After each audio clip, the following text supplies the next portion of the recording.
Meus irmãos, mas a respeito aqui da vigilância, nós não podemos se distrair em nenhum momento na nossa vida espiritual, nem cochilar na nossa vida espiritual, meus irmãos, porque o diabo ele não só está esperando o momento, como ele cria a situação.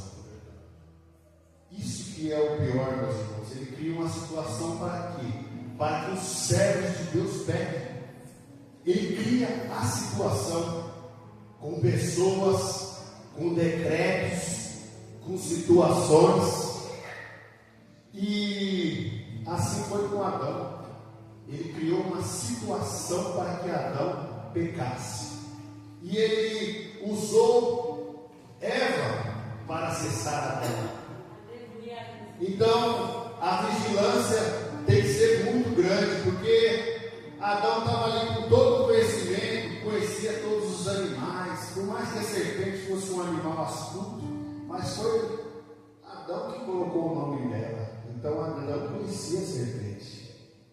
E Eva saiu da costela de Adão, então Adão também estava ali, bem dizer, tranquilo com toda a criação que foi feita ao redor dele ali. Mas ele se distraiu ali na espiritualidade e foi ali que o diabo entrou.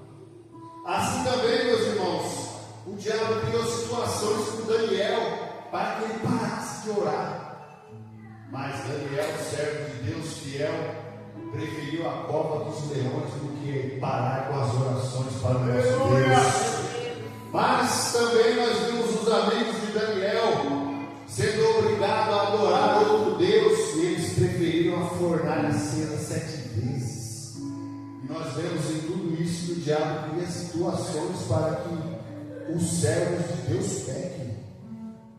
E aqui, quando chegou na vez de Pedro, para Pedro negar o Senhor Jesus, o Senhor Jesus falou: o diabo já conseguiu permissão para peneirar vocês, para peneirar os discípulos, para peneirar os servos de Deus. E o diabo queria o que naquele momento, meus irmãos? Que Pedro negasse. Ele não queria, ele queria só ver Pedro pecando. Foi essa permissão que ele conseguiu. E aqui no nosso irmão Jó, ele queria somente que o servo Jó blasfemasse na face de Deus. Então ele foi lá e também pediu permissão para Deus para criar situações para que aquele servo viesse a pecar.